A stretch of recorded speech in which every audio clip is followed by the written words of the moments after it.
kind enough to ask me whether I want to speak sitting down at the table or staying by the stender. So I neglected to stay by a stender and come at Tzibur. I respect. It's always wonderful to come. You mentioned to me, it's kind enough to bring me now.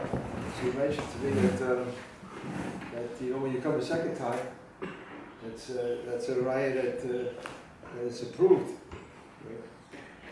You mentioned that Ron Green was always very careful when he went from place to place to revisit the hotel that he was in, so that nobody should get the impression he wasn't happy and satisfied. So I appreciate being re-invited to speak for the Earl, and it's always a pleasure.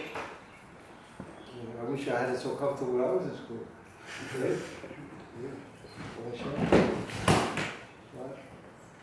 It's very geschmack in many ways. It's geschmack as it should be, because it's and the beauty of Torah itself is something that we always daven every morning, that we should have, that we should feel the pleasantness of it. But it's only enhanced when the surroundings are geschmack and pleasant. Let me tell you an interesting halachic question, and that Rabbi Yashiv dealt with, and this is via his son-in-law, Rabbi Rubinstein. And there was a story that took place in Yerushalayim, in which the family decided that they wanted to write a Sefer Torah, the Zichron, for their family. So they wrote a Sefer Torah and presented it to the shul. It was a big day for everybody. And the Gabbai, who was a seasoned veteran, he had the opportunity to look at the Sefer, and personally, he was not as happy with the Ksav. It's kosher, but the Ksav didn't appeal to him as much as the old Sefer Torah that they had. So as a result, since the Gabbai is the one who runs the vineyard, whenever it came time to take out a Sefer Torah from the Yer Kodesh, we always took out the old Sefer Torah and not the new one, because he felt it was a nice Ksav. This went on for a while, and the family pleaded with him that he should take out the Sefer Torah once in a while. Ever since the Gemara tells us, that a Sefer Torah needs to have fresh air once in a while too. You find that Aveda, Sefer Torah, you're required from time to time to air it out, because it's not good that it should be left inside.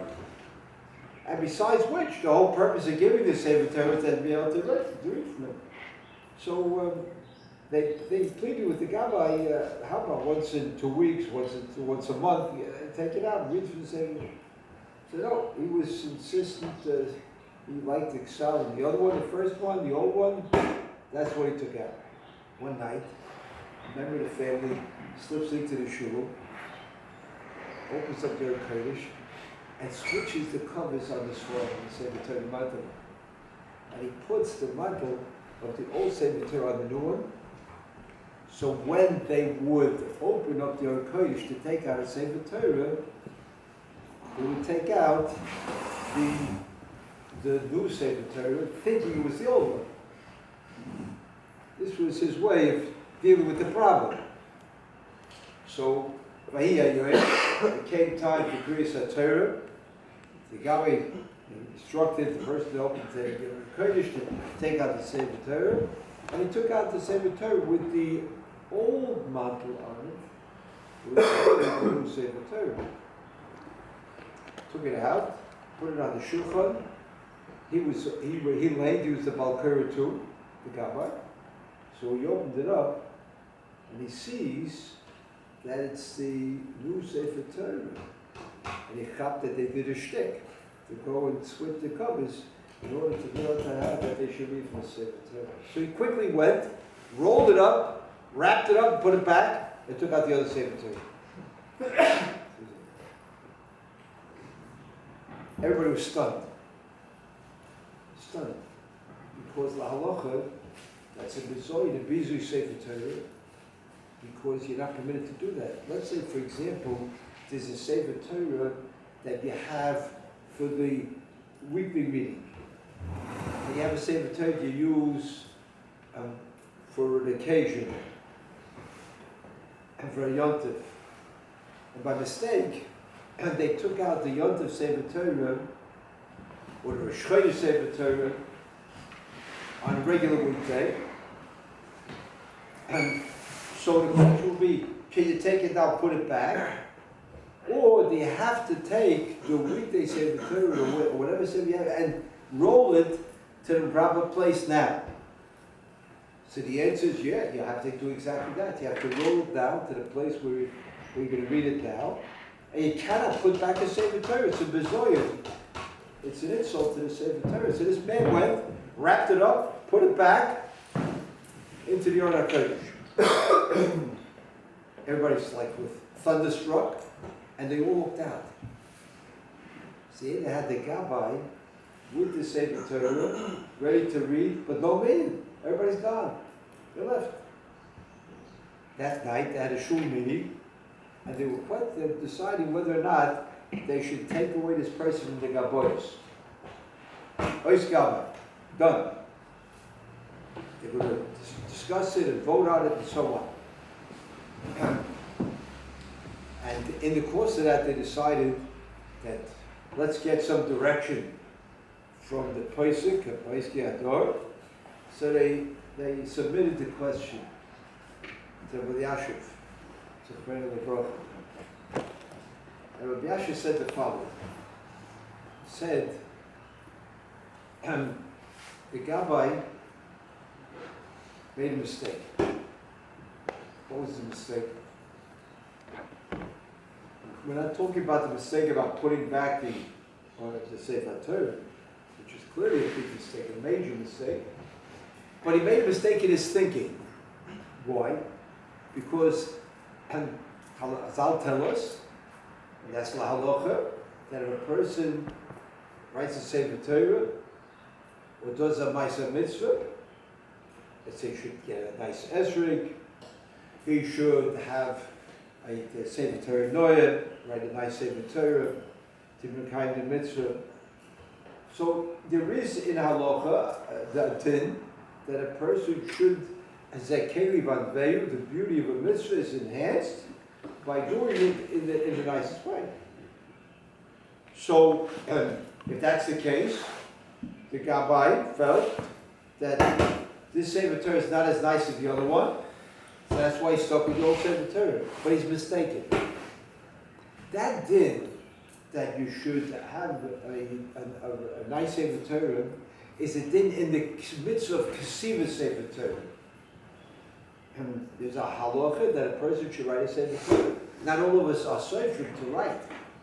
So we try to get the mitzvah occasionally where we write an ois, or we buy a letter in the Sefer Torah, or whatever oifen, in order to be able to mishtatev, to have a little way that we can find ourselves to do the mitzvah. But that din of Sefer Torah Noah is not for reading the Sefer Torah. It's for writing the Sefer Torah. So the key mitzvah of writing a Sefer Torah, in there, it's enhances the mitzvah by writing a nicer ksav. Reading the Sefer Torah, there's no difference. If it's a kosher Sefer Torah, it's a kosher, and therefore there's that. And it's interesting, the zushtel that he makes, the comparison he makes it to an old Gemara. He said, would anybody ever think that at one time, way back when, there was something called the Shulzig Shas, and other Shasim made by the companies that printed then. Those Shas were beautiful, but still today, now, they're coming up because of the improvements in printing and so on, and they come up every time with newer, more beautiful versions of Shas. Would anybody think that when he sits down to learn Bava Kama, that it's definitely got to take out a Bava Kama Gemara from the newest Shas out because it's the nicest Shas that's available? He feels he's learning from his Gemara. This is his Gemara. He got it when he got married. or Shas, he's waiting for that Gemara, or he has a Gemara that he takes off the shelf. There's absolutely no difference. A person can choose any sefer he wants to learn from. And in the same way, in Kriya Sefer Torah, which is a chiddush that he makes it zushtel, but in Kriya Sefer Torah, it doesn't make a difference which sefer you learn it from. Tefillin will be the same thing? So, one second. So Rabbi Yashin makes this zushtel. And we all know that when it comes to those times in the year when we want to really be Mekayim the mitzvah Gehoidim, like Parshas Molech, for example, we take out the nicest Sefer Torah to write it for, to read it for.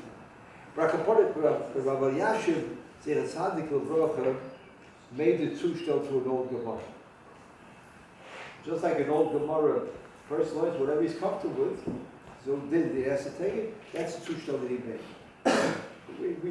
We are knowing to try out, take out the nicest Ksav, the best Sefer Torah we have, to be kind of the mitzvah in Torah of reading Parshas HaMolech.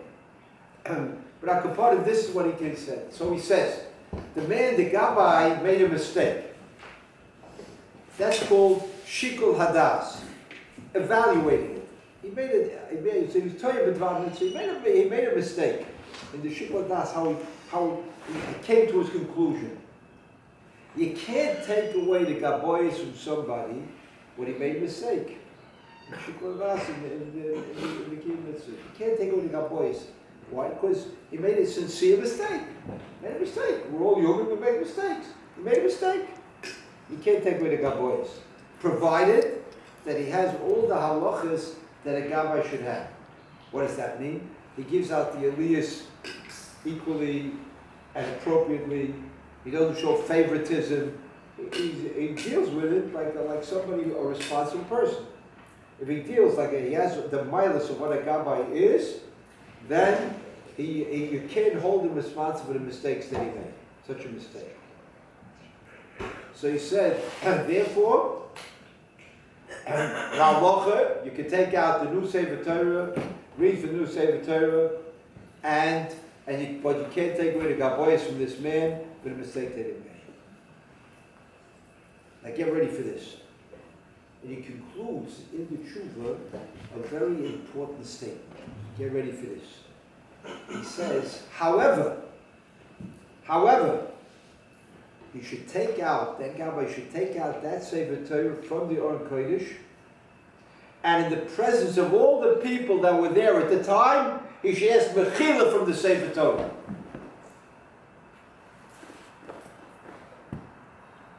Pause for emphasis. Should ask Mechila from the Sefer Torah. Stop to think what that means.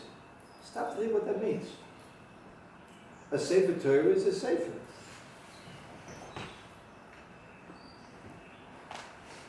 So what do you mean you ask Mechila? You ask Mechila from the Sefer. What's the meaning? You ask Mechila from the Sefer. So I have to say for me, this is almost, if you really want to be able to focus on it, it's one of those electrifying moments, a special moment that makes a shinui, a change in our thinking, rewiring our thinking. It rewires our thinking. The Sefer Torah is a living organism. And if you're a mavaza person in public, you have to ask the person Mechila. You have to ask Mechila from the Sefer Torah. I do tshuva and say, Hashem, I'm sorry I did a terrible thing. I went and I rolled up the Sefer Torah and I put it back and I shouldn't do it. Please forgive me, Hashem. On Yom Kippur, that would be one of the things I would say. Or Slachon Avinu, I would say, forgive me for doing something that was not right. And taking the Sefer Torah and putting it back. It was a mistake. I'm sorry. That's what we do if we make mistakes. And Hashem, the great news is, David is Makabel. Hashem is receptive. If we make a mistake, we do things we shouldn't, we say, I'm sorry, good. So, what should we think we have to do under such a case? If the halacha is that you cannot take a Sefer Torah and put it back, it's a preserve the Sefer Torah, so you say, Hashem, please forgive me. You take out the Sefer Torah and you ask Mechila from the Sefer Torah. that rewires our thinking. That's how we look at a Sefer Torah. The Torah for us is a living organism. It is not just the recorded halachos, the psukim, the mitzvahs that is our Messiah. It's living and deserving of respect like you would give to someone, an honorable person. And if a person crosses the line and in some way degrades the Sefer Torah, you have to speak to the Sefer Torah. You have to say, I'm sorry. It's a holy gesach. For me, it was very inspirational. I shared it in Shul because I felt it's something that for us, it's an eye-opener, and it restates and reevaluates the whole view, how we look at Torah Goshen, our Heilige Torah, how we have to look at it. And the Torah for us, and mitzvahs for us, is not only something we do, it's something we are. That's a very important distinction. And its Torah is not for us, we're preoccupied with studying the Torah, with being Mekayim the Torah. We are called Baal Mitzvah. What do you mean Baal Mitzvah? The son of a mitzvah, Baal Mitzvah. You say he's a Mekayim mitzvah, he's a Makabel mitzvah. What's a Baal Mitzvah?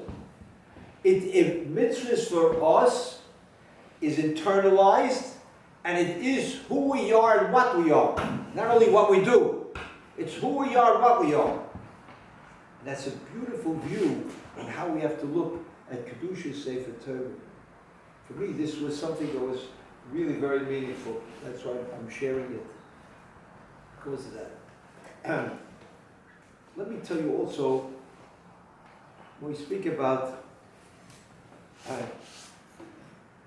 that exact parallel, but a sugim ba'isa inyan. It's something that's related to this concept. The Gemara tells us a gavaldik of Maisa. Get ready for this story.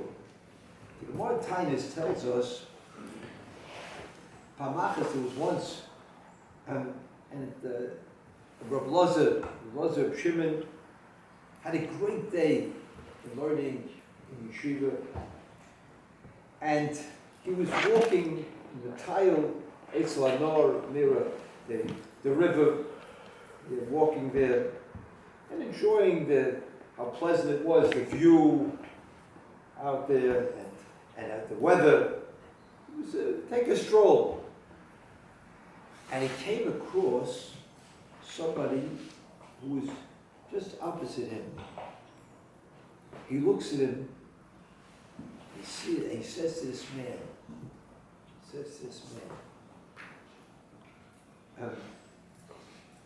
you are the ugliest person I ever saw.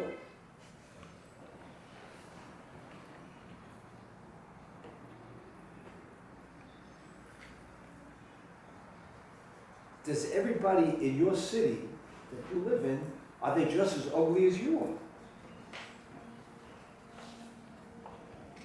You ever question the discussion? Do they come, is that a package there? Is it ugly city USA? Is everybody in your city as ugly as you are? So the man says to him, go back to the person who made me and ask him the question. So Elazar Shimon, the great Rabbi Elazar Shimon, automatically now understood that he did something very terrible. When he put it that way. That's a discussion you have to have with Hashem, not with me. Go and ask Hashem about it. So he gets off the donkey, and he prostrates himself to the man. He says, I'm so sorry. Please forgive me. So the man says, I'm not going to forgive you until you go back to the person, to the one who made me, and ask you that question. I'm not going to forgive you. Elazar Shimon pleads with him, begs him, and walks behind him. And this way he really submitted himself completely. Now he recognized what he had done, and he begged for forgiveness. The man insisted. So they're walking, and he's walking behind him, following him, and asking him to forgive. In the distance, and the people, the townspeople, saw, they see that Rabbi Elazar of Shimon, the great Rabbi Elazar of Shimon, is coming their way. So all of them run out from the city to receive him, to give him the proper respect. And they said, Shalom Aleichem Rabbi. Welcome, welcome, the great Rebbe. So the man says to them, who are you saying, Rabbi? This person here. Do you know what this man did? And he told them what happened. So they said, yes, you're right. But he's deserving that you should forgive him. He's asking for forgiveness. You should forgive him. So he said, all right, I will, in your merit, I'll forgive him for it. But he shouldn't be accustomed to doing this kind of things. So then they go into town, and Elazar Shimon tells them to make an announcement. He wants to meet publicly in the Greek shul. Everybody should come out to hear his drasha. Come to the shul, he says a drasha. And the drasha is as follows. A person should be soft like a reed. You ever see reeds growing in the wind? There were times we used to use it for schach way back when. Reeds, so the wind blows and they rock back and forth in the wind. And he shouldn't be kashgars, he shouldn't be like a tree, an earth tree that's staying stiff, tall. No, you have to be soft like a and that's why, because and these reeds are soft, they were zeicha that they should be made pens to write a Sefer Torah. Because that's what often a Sefer would use to make it. So, and that's the drush he gave. So when I looked at the Gemara, I said to myself, 1 minute.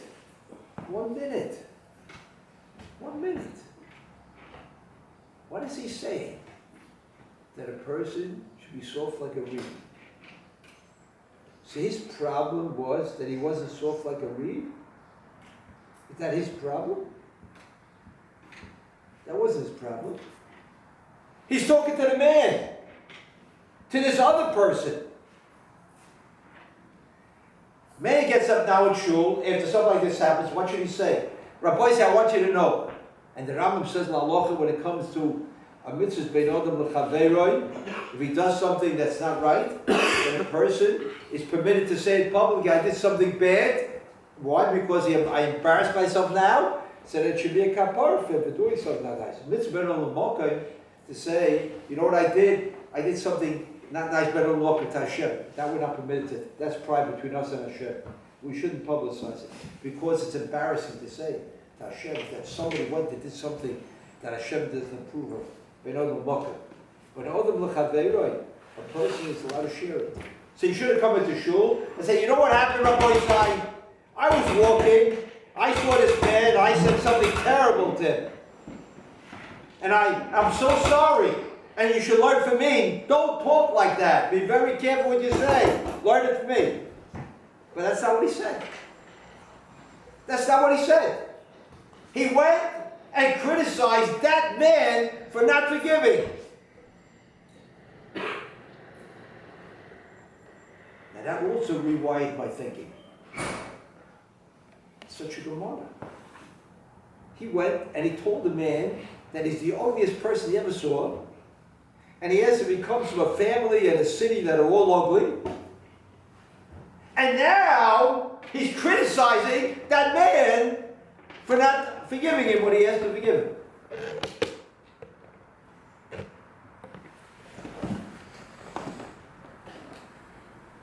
I would think, if you feel guilty for what you did, you want people to learn from what you did. You made a mistake? Tell people, I made a mistake, I went and I said this, I did this, and I'm sorry. That's what I would think. Instead, he's criticizing this other person for not forgiving. So there's something that's an extraordinary thing to learn from. Extraordinary thing to learn from.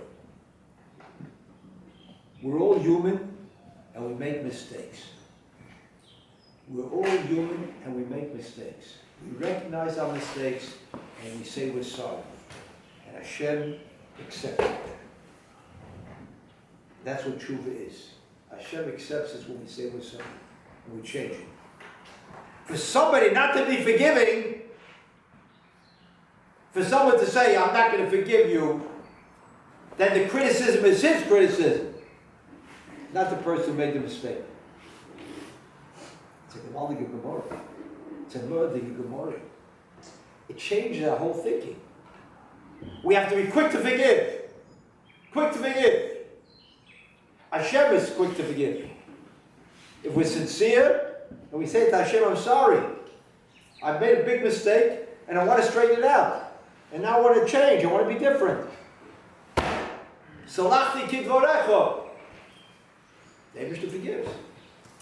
Where does this man come along, and he's an avzer, an evil person, cruel person, that he doesn't forgive? Is that extraordinary? That's extraordinary. But it tells us how we have to look at it. It's also an eye-opener. It rewires our thinking. How we have to look at it. That's what we're expected to be. Forgiving people. To be mochel. People make mistakes. We have to be mochel ourselves too. We have to say, Hashem, I'm sorry, please accept it. And Hashem does. We're sorry. We have to accept it. We have to mochel others. So I said Sukkah by Seigneur because here we're talking about a Sefer Torah, that we have to apologize to the Sefer Torah. Say, here's another Gemara, a Gavaldige Limud, a very important, extraordinary lesson in how we have to think. How we have to think. In Ben Adam L'Chaver, between one person and another. And be able to allow things to pass by and not be mocked. And Chazal tell us that somebody, and they love him and him somebody who gets embarrassed and he's shamed publicly and he doesn't answer, doesn't respond. The pasuk says on them, Oyevav, their beloved Hashem Kitseis Hashem is Migurosim, like the sun in its brightest moment. We all know the very famous stories. Somebody came to him for a bracha. So he said, the next time that you see somebody who gets embarrassed publicly and does not answer, respond, doesn't allow him to get swept up in it, and he allows it to run over to that person and ask him quickly, give me a bracha. Don't say it, just give me a bracha, because that's the most powerful bracha to get it from somebody. This person didn't have children for a long time, and he asked for that. And he found such a person. He saw someone, there was a whole business where somebody embarrassed somebody else. He ran and said, please don't answer, don't say anything. I'll explain to why. I need it terribly. And after the other person left, he went and explained to him, I need to have a bracha from you. I need to have a bracha from you. And it worked. Oyevav Kitseis Hashem ish b'gvurasa. We are beloved to Hashem if we are forgiving. If we take it on the chin like the man says. We do, big deal. We don't make it more than it is. We take it, we understand that people have their weaknesses, they say, they do, whatever it might be, and we overlook it. So we could think that we're a doormat. We think we're being stepped on. But the truth is different. And I like to say that that's maybe the explanation for the metaphor, for the picture that Chazal described for us. What is the description? You know what a person like that is? Oyevav, beloved, Kitseis Hashem was like the sun at its brightest moment. What's the story about the sun at the brightest moment? What is that? What's the comparison to the sun? So we could think, because when you speak bright, so it's a great thing that he's doing. I'd like to add to that. When you look up the sun's there to be able to give me the warmth. It's pleasant. Things grow. It's all green now because we're now in Chodesh Aviv, and beyond that, here, it's the summer. It's really wonderful. The sun is such, boy, it's taking care of me. So we see the sun as if the sun is serving me. But the real truth is that the sun is standing still and we're revolving around the sun. So what appears on the surface as if the sun is on the big shot and the sun is taking care of me, in the meantime the sun is standing there in its prime and I'm the one that's serving because I'm circling around the sun. Oyavav, if a person forgives and forgets, it's Kitseis Hashemish V'Urasai, he is like the sun, in which the illusion looks as if the sun is serving us, but we're really revolving around the sun. That person who looks like a shmata because he went and he forgives and forgets, revolves around him. Not he's revolving, he's the shmata. But he's the one that's in the glory, the center, the sun in its brightest moment, and everything's revolving around him. That's how it's looked at. I think I would like to say that may help in the pshat, of how to understand the picture. We could say it's Hashemish B'Rasa. There is also a gewaldige word, the Sfas says, a murder Gesach. The Sfas says that the Eibusher told Avraham Avinu, go outside and look at the stars. And count the stars. That's what your children will be. They'll be like that, like the stars in the heavens.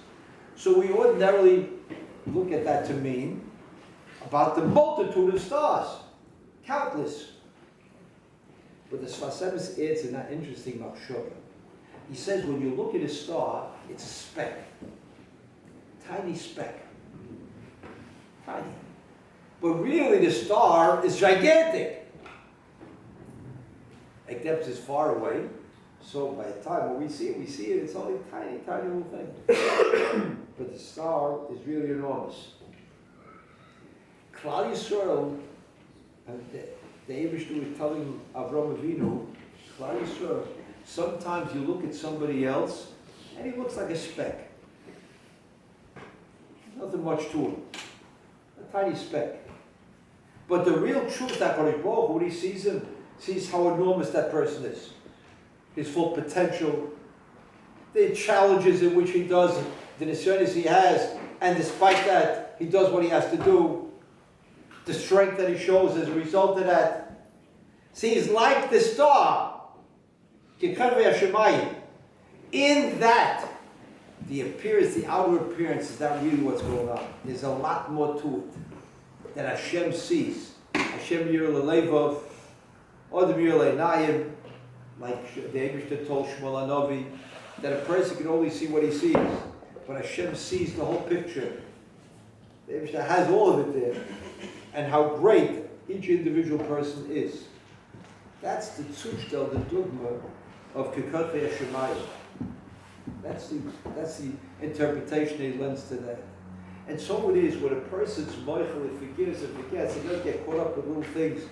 When a big sort of guy was, he made a mistake, so he overlooks it and goes beyond that. He's powerful. He's not a doormat. That's power. That's strength. That's maturity. That's greatness. And Hashem sees it. Mamish. It says Hashemish B'Gvurasa. Now I still owe you one little piece. What happened with this story? How can it be that the greater Elazar Shimon could go and say something like that to him, to this man? That's a hard one. That's a hard one to explain. A hard one. I was busy with that. You know, sometimes you have a question and you carry it around with you. And then, you say, one day you think about it that way, you turn it this way, turn it that way. Then all of a sudden, you have an inspiration. So I'd like to share that. What's the explanation that a Elazar Shimon could say something like this? And what complicates its question even more is the answer that the man said. What did the man say? I will forgive, understanding it clearly. Then he goes outside and he sees something that looks challenging to him. So the same kind of investigatory thinking that he investigates, he applies to that. And therefore, he goes right and says, 1 minute, another stress sugya, another difficult sugya. What's that sugya? Here's an ugly man, the ugliest man I ever saw. That's a sugya. Where's it come from? Has to do with the climate? Has to do with the heat? What is it? So he went with the same thinking processes, in Betrach, and now he's looking around. Oh, another sugya. So he goes over to the man. Tell me, what's this all about? I never saw something strange like this before. You were born like this? Yeah? Was your mother, father like that? The people in your town are like that? Everybody's like that? What is this? He's explored the sugya of the ugly man. So the man said, the thinking that he needed to want to understand, save it for the base message. When you talk about other chaveron, don't explore it as exploring a sugya. And therefore, he said, don't be wrong over kash. It means about you have to think intensely, but you have to be very careful. And that's why the Gemara said Latchila, and he was mamish in ganzen, the ganze cup. And you have to understand that when we talk about great people, when we talk about the intensity of the level of their learning, they go to the mamish, to the depths of it. To the depths of it. So when a person walks out, in fact, Sheikh the Gemara something, when Elazar Shimon came out of the cave, with the Shimon oil, they came out of the cave right away. They had to make an adjustment because the light that they saw around them was they couldn't. So there's an adjustment that has to take place. He told him, you're allowed to analyze. You have to understand. When they know the sensitivity, don't be wrong. That same kind of thing. And that's perhaps why the Gemara goes into a whole description of what he was doing. He was doing so good. His dasara was a because that was a datzor of it. That was the result of it. A mistake, and that's the limud. The lesson is that we make mistakes. But it wasn't because he wanted to criticize an ugly person. It wasn't because he was callous and insensitive. It was because now the same kind of investigative thinking he brings to another problem that he sees. That's a different story. That's a completely different story. That's how I think I'd like to suggest perhaps can be Efshak Pshat David Martin. But anyway, I want to thank everybody, even the students and adults. I think all the Ganhola, you're such a wonderful Mokum Kodesh. Vachim Daito Shalodam. Chazal say that if a person is in pleasant surroundings, that opens up his mind and allows him to be able to be over Hashem, to serve HaKadosh Baruch Hu in the best possible way. Hashem should help. That everybody should be shtak matzliach. All of us, we should all be shtak matzliach. Hashem should grant us long and happy and healthy years to be able to achieve closer to HaKadosh Baruch Hu Be'ez Hashem, and to bring much well-deserved nachas to our very, very special rebellion, to our parents, the entire family, and to HaKadosh Baruch Hu.